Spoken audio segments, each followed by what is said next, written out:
بسم اللہ الرحمن الرحیم۔ السلام علیکم ورحمۃ اللہ وبرکاتہ۔ خواتین کو حیض کی سزا کیوں ملی؟ خواتین پر حیض مسلط کیا گیا ہے۔ خواتین کو کس جرم کی سزا میں ہر مہینے ماہواری آتی ہے؟ رسول اللہ صلی اللہ علیہ وسلم نے فرمایا، تم اپنی عورتوں کے ساتھ حیض میں بوسہ اور ہم بستری کیوں کرتے ہو؟ ان سب کے بارے میں آج آپ کو بتانے جا رہی ہوں۔ لڑکیوں کو عموماً 11-12 سال کی عمر میں حیض سٹارٹ ہو جاتی ہے اور قدرتی طور پر 45 سے 55 سال کی عمر تک خواتین میں یہ حیض آنا بند ہو جاتی ہے۔ سوال اب یہ ہے کہ حیض کیا ہے؟ حیض کیوں آتے ہیں؟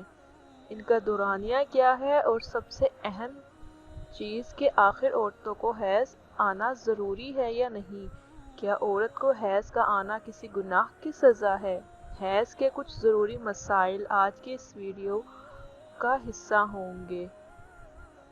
قرآن پاک کی سورہ بقرہ کی آیت نمبر 222 میں اللہ رب العزت نے ارشاد فرمایا، قُلْ هُوَ أَذًى فَاعْتَزِلُوا النِّسَاءَ فِي الْمَحِيضِ وَلَا تَقْرَبُوهُنَّ حَتَّى يَطْهُرْنَ فَإِذَا تَطَهَّرْنَ فَأْتُوهُنَّ مِنْ حَيْثُ أَمَرَكُمُ اللَّهُ إِنَّ اللَّهَ يُحِبُّ التَّوَّابِينَ وَيُحِبُّ الْمُتَطَهِّرِينَ۔ آپ سے حیض کے بارے میں سوال کرتے ہیں، کہہ دیجئے کہ وہ گندگی ہے۔ حیض حالت میں عورتوں سے الگ رہو اور جب تک وہ پاک نہ ہو جائیں ان کے قریب نہ جاؤ۔ ہاں، جب وہ پاک ہو جائیں تو ان کے پاس جاؤ جہاں سے اللہ نے تمہیں اجازت دی ہے۔ اللہ توبہ کرنے والوں اور پاک رہنے والوں کو پسند کرتا ہے۔ صحیح مسلم میں حضرت انس سے روایت ہے، یہود میں سے جو کوئی عورت ایام سے ہو جاتی یعنی عورت کو حیض آنے لگتا تو وہ لوگ نہ صرف یہ کہ اس کے ساتھ کھاتے پیتے نہ تھے بلکہ گھروں میں سونا اور بیٹھنا تک چھوڑ دیتے تھے۔ چنانچہ رسول اللہ صلی اللہ علیہ وسلم کے صحابہ کرام نے آپ صلی اللہ علیہ وسلم سے اس حوالے سے پوچھا کہ حائضہ عورت کے بارے میں یہودیوں کا تو یہ عمل ہے، ہم کیا کریں؟ تب اللہ رب العزت نے یہ آیت نازل فرمائی کہ لوگ آپ سے حیض کے بارے میں پوچھتے ہیں۔ رسول اللہ صلی اللہ علیہ وسلم نے فرمایا، تم اپنی عورتوں کے ساتھ جبکہ وہ حائضہ ہوں سوائے صحبت کے جو چاہے کیا کرو۔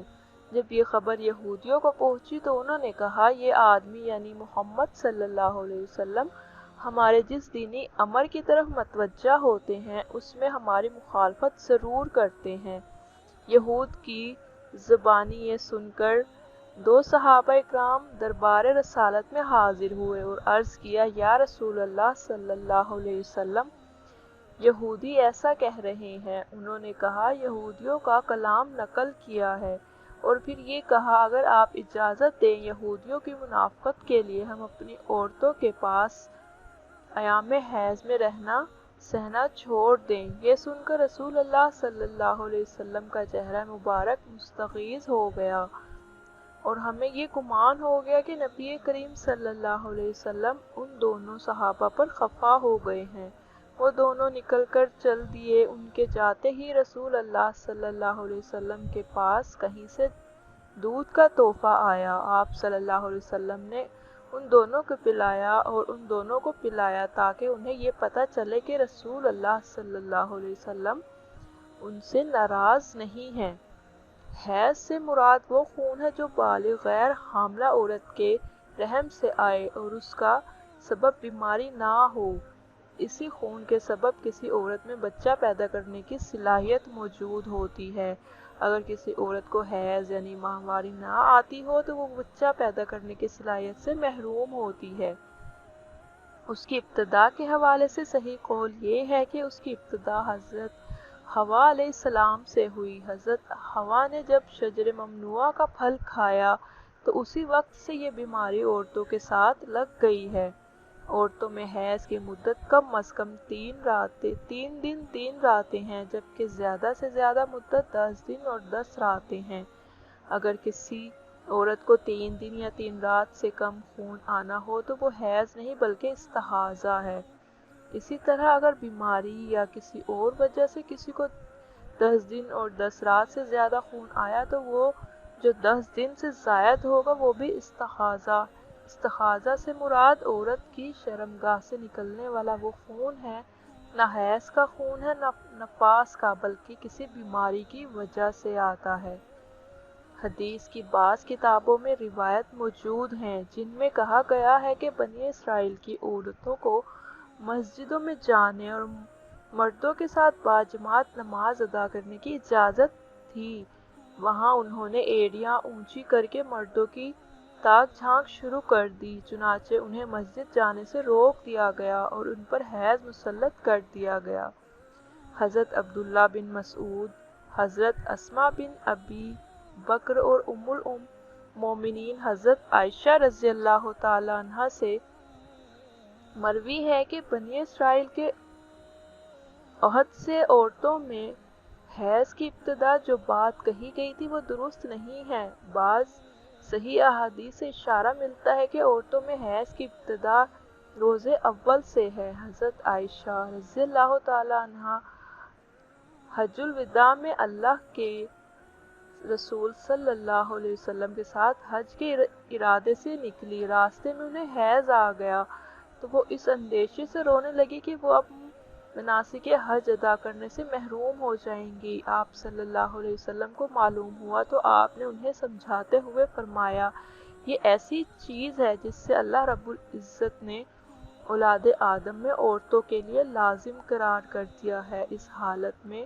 تم بھی وہی سب کرو جو حاجی کرتا ہے، صرف پاک ہونے تک بیت اللہ کا طواف نہ کرو۔ اسی طرح ایک حدیث حضرت ام سلمہ رضی اللہ تعالی عنہا سے مروی ہے، وہ بیان کرتی ہے کہ ایک موقع پر رسول اللہ صلی اللہ علیہ وسلم کے پاس تھی، مجھے حیض آنے لگا، میں وہاں سے اٹھ گئی، آپ صلی اللہ علیہ وسلم نے دریافت کیا تو میں نے بتایا کہ مجھے حیض آنے لگا ہے۔ آپ صلی اللہ علیہ وسلم نے فرمایا، یہ ایسی چیز ہے جسے اللہ تعالیٰ نے آدم کی بیٹیوں پر لازم قرار دیا ہے۔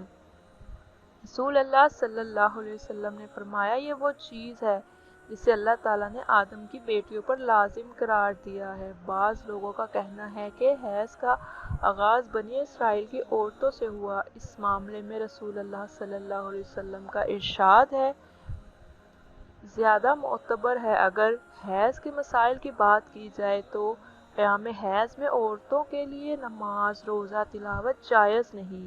اگر ان ایام میں مسلسل خون نہیں آتا تو یہ بھی ایام ان کی عادت کے مطابق حیض میں شمار ہوں گے۔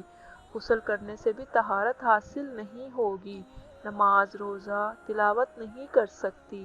نماز کے حوالے سے یہ مسئلہ ہے کہ عورتوں کے لیے ناپاکی یعنی حیض کی حالت میں نماز پڑھنا جائز نہیں بلکہ معاف ہے، یعنی قضا بھی لازم نہیں۔ البتہ عورت اگر جنابت کی حالت میں ہو یعنی اس پر غسل لازم ہو، خواہ وہ ہم کام کرنے کی وجہ سے یا حیض کے ختم ہو جانے کی وجہ سے، اس وقت نماز نہیں پڑھ سکتی جب تک کہ غسل نہ کر لے۔ اس حالت میں اگر کوئی نماز آ گئی تو اس کی قضا لازم ہوگی۔